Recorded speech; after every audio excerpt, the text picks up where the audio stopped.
School funding was a lightning rod issue during the latter years of the Rendell administration, and in these difficult financial times, it continues to be a hot-button topic for the Corbett administration.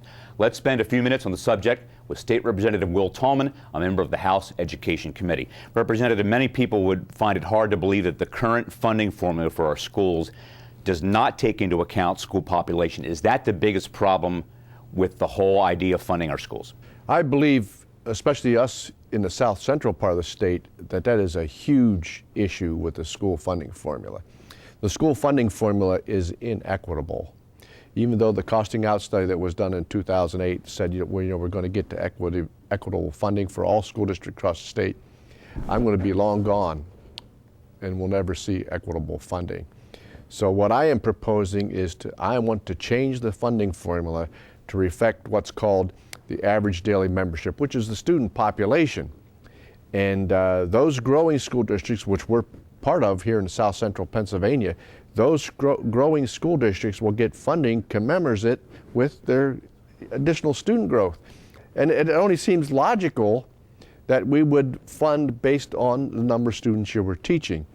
But in south central Pennsylvania, particularly Adams and York counties, the student population part of the funding formula doesn't come into play.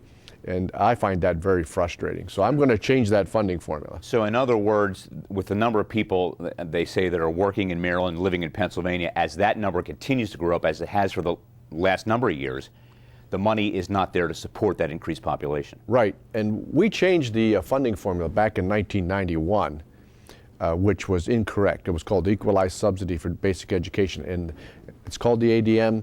That was right in the part of the formula, and it's now gone. It's very complicated, but we need to have that back as a main driver on the funding formula.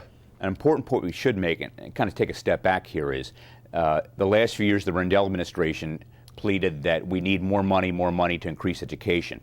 I think it's been proven, I know you'll say, that more dollars does not equal better outcomes. Yes, we have multiple studies, and this one just has come out, and I'm going to read a quote from this one. It's right here in the very front in the forward.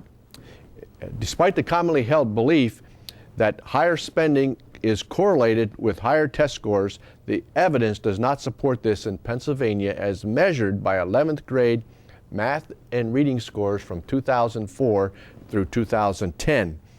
And the Pennsylvania Economy League also did a study in 1990 which said the amount of dollars in does not equal a positive outcome out. So we have some very interesting studies out there that has proven over and over again that increased dollars into a school district does not necessarily a better educated student out. And but saying that and understanding where we might be with Governor Corbett's budget address come March 8, saying that we need to make sure our school districts have the proper tools to be able to achieve what we would like them to achieve.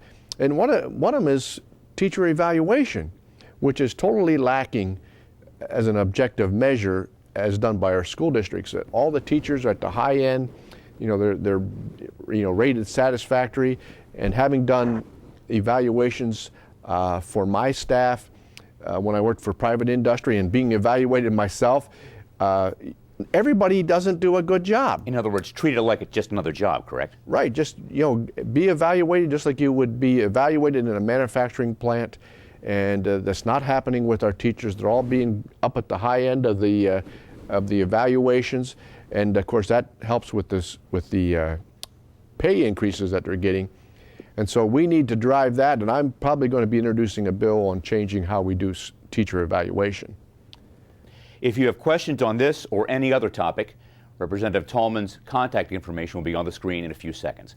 I'm Scott Little. Thanks for spending 5 minutes with State Representative Will Tallman.